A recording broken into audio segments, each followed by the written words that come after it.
iglesia no ayuda a los pobres, ¿quién te dijo eso? Además, otra cosa, si tú te vas a Francia, vas a ver unos cuadros lindísimos en las iglesias de Tiepolo de la Francesca o de muchos artistas. Si la Iglesia Católica de Francia quiere vender un cuadro, no puede, porque las iglesias en Francia son del Estado, no de la Iglesia Católica. Ellos solamente administran. Por eso ahorita se están cerrando un promedio de una iglesia mensual en Francia porque no hay ni fieles ni curas. Hay una diócesis al sur de Francia cuyo obispo dijo un día que él había estado 25 años al frente de esa y solo había ordenado a un sacerdote. 25 años. Pero también tú te vas a las iglesias francesas. ¿Por qué las iglesias en París tienen tantos conciertos? Porque de otra manera no van. Pero las iglesias francesas, por su belleza, y las de Europa, se han convertido más en museos que en casas de Dios.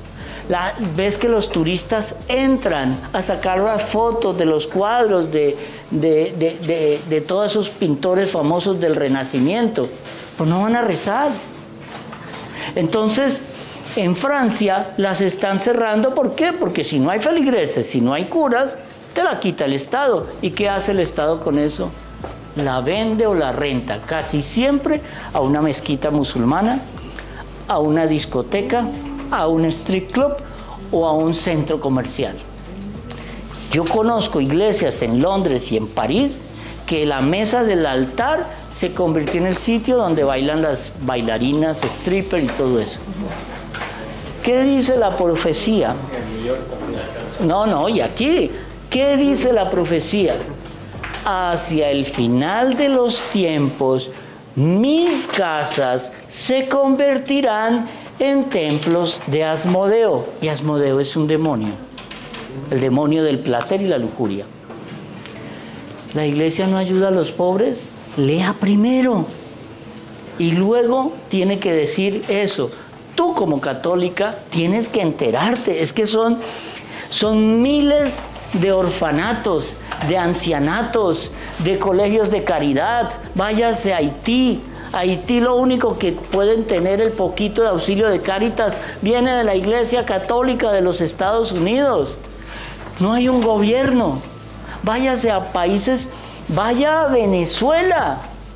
Y entonces las iglesias son las únicas que están medio compartiendo lo poquito que les quedó. Los hospitales, colegios y todo eso, que son gratis para las clases menos favorecidas. Oye, la tiza hay que comprarla, los libros hay que comprarlos, en esos colegios la luz hay que pagarla, el agua hay que pagarla. Y usted que, mire, yo me acuerdo una vez que el obispo de Cap Haitien en Haití nos invitó a que contáramos entre todos los seminaristas que estábamos ahí de visita, que contáramos la colecta de un domingo de toda su diócesis. ¿Sabes cuánto recolectamos? $2.65. Si la iglesia de los Estados Unidos no ayudara a esas iglesias estaban ya cerradas. Y hay más vocaciones allá que aquí. Entre más evolución mental hay más aislamiento de Dios. Porque el hombre se vuelve eminentemente materialista, dialéctico, o sea, muéstrame y hace. Esa pregunta tuya es una pregunta del materialismo. O sea, es que yo veo que esas bellezas, ok, pero el Papa no se dice, no, yo me voy a las subastas de Nueva York y me compro un cuadro de $200 millones. No, esos cuadros eran pintores que estaban naciendo y que venían a pintar. Mire, un cuadro del Renacimiento equivale a unas 200 o 300 homilías. ¿Por qué? Porque el 90% de la población en Europa en los siglos del Renacimiento era analfabeta. La Biblia no se leía porque no había la posibilidad de leer, porque no sabías. Entonces, ¿cómo se evangelizaba?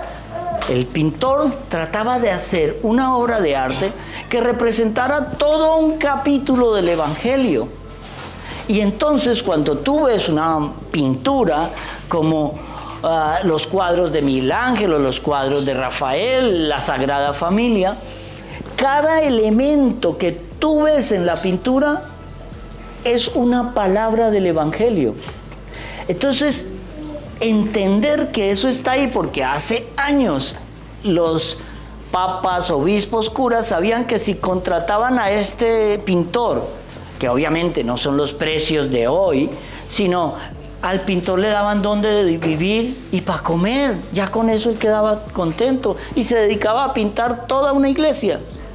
Mire, aquí nomás en Corpus Christi, una colección que se regaló en un momento dado, el padre José Luis ha construido una de las iglesias que va a ser la iglesia más linda de los Estados Unidos. Todo con arte colonial de los siglos XVI, XVII y XVIII. Pero cada obra de arte que llega ahí, llega totalmente destruida porque la obra de arte tiene 200 años, 300 años. Entonces hay un muchacho que estudió restauración en Roma, y luego es cubano, y luego regresó aquí y él trabaja solamente para eso. ¿Sí me explico? Solamente para restaurar y dar belleza. La gente pregunta, ¿pero por qué hacemos un cáliz bañado en oro? ¡Qué despilfarro! Es la sangre de tu Dios. Dios está llegando ahí. Él llega igual en una vasija de barro, eso es lo de menos, o en un cáliz de... Pero tú no le vas a dar a tu Dios el mejor lugar para donde llegue la sangre y el cuerpo de Él. Por eso las patenas las lavan en oro, o por lo menos le hacen un bañito representativo. Porque es que estás haciéndole el recipiente a donde Dios va a bajar. Eso es una manera... ¿Por qué las iglesias son tan lindas? Porque es que es la casa de Dios. Tú vas aquí y le gastas millones a una panadería o a un restaurante, y a la casa de Dios la vas a hacer de fibra de cualquier cosa. No.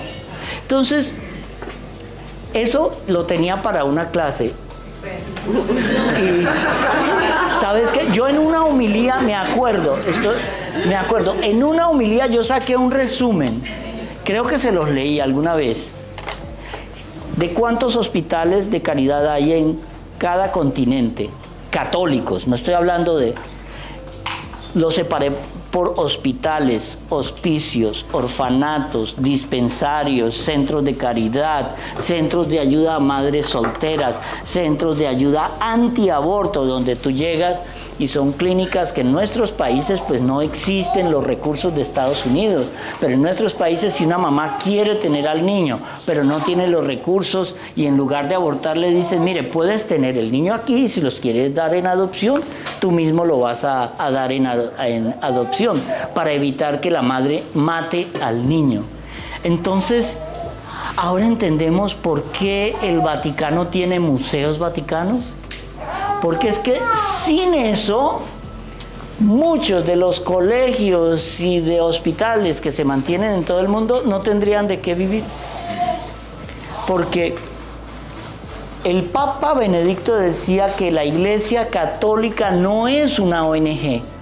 Cuando yo convierto a la Iglesia Católica en ONG, estoy dejando de dar el eje central de lo que es la Iglesia Católica. La Iglesia Católica tiene que ser una entidad que se preocupe por los pobres, no que sea una ONG. Porque una ONG es algo, una organización sin ánimos de lucro.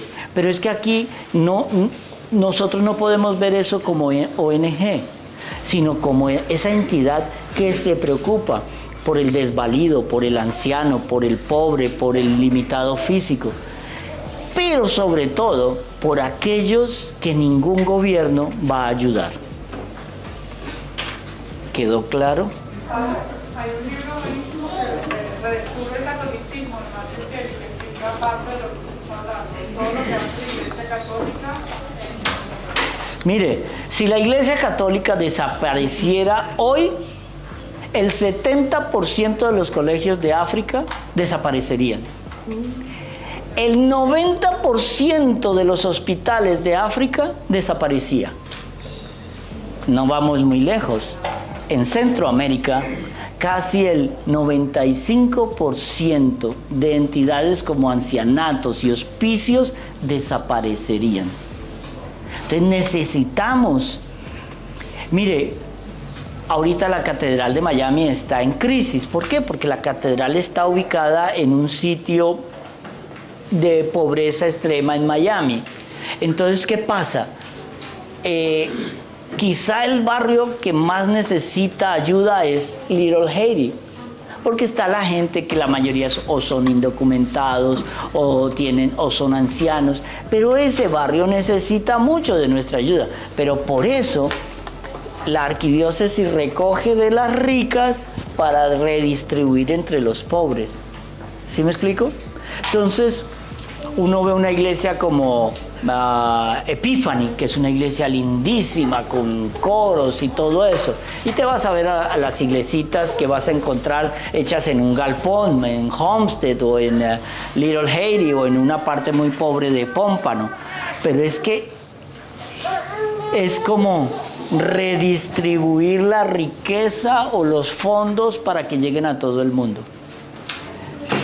La Iglesia Católica ama a los pobres y vive por los pobres. Los pobres son el corazón de la Iglesia Católica. La Iglesia Católica no enriquece al pastor. Nosotros tenemos una asignación mensual. Hombre, no es lo que quisiéramos, pero es lo que hay. Es lo que hay. Y por eso es que nosotros... Es que entender que puede haber errores en la iglesia cuando algún cura se le pierde eso, pero por eso en Estados Unidos un cura no cuenta la colecta, la cuenta un comité de la propia iglesia que son feligreses que vienen los lunes o los martes a cada iglesia y en un grupo cuentan el dinero. Ese dinero se deposita en una bolsa y va directo al banco y del banco se distribuye para pagar todo lo que sea necesario y de ahí se tiene que reunir un dinerito mensualmente para que al final o al principio del año se mande eso a un programa de la arquidiócesis que aquí se llama ABCD, que va a parar a la administración de la arquidiócesis para todas las obras de caridad de la arquidiócesis. ¿Sí me explico? Es una manera...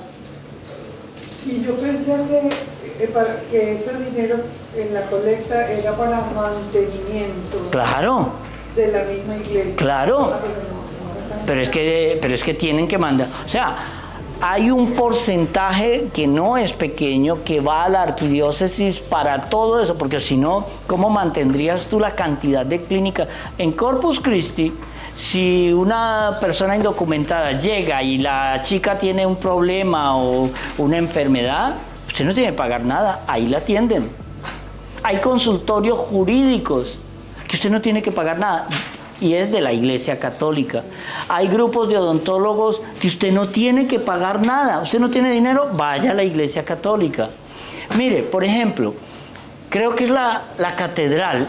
La catedral alimenta cada semana alrededor de 1.500 familias de ese barrio.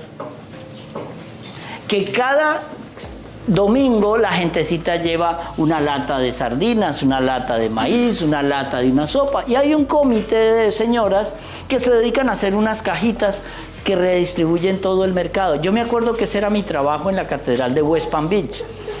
En la catedral de West Palm Beach se organizaban esos mercados y se inscribían las familias de pocos recursos en la iglesia y ellos iban los lunes o los martes a recoger su cajita para, sobre todo ancianos, porque en West Palm Beach hay mucho anciano hispano pobre. Entonces van a recoger su ayuda que si no existiera, esos ancianos se mueren de hambre. En los Estados Unidos, el país más rico del mundo, si tú no tienes una ayuda, te mueres de hambre. Tú te puedes morir de hambre en Pinecrest y nadie se entera. Entonces, eso es lo que hay. Contestada la pregunta. Cuba los monjitos de la caridad mantienen a miles de personas que la comida, los alimentos y las medicinas salen de aquí de Miami. Claro. Caritas es una entidad católica muy linda. ¿Qué tema te gustaría a ti?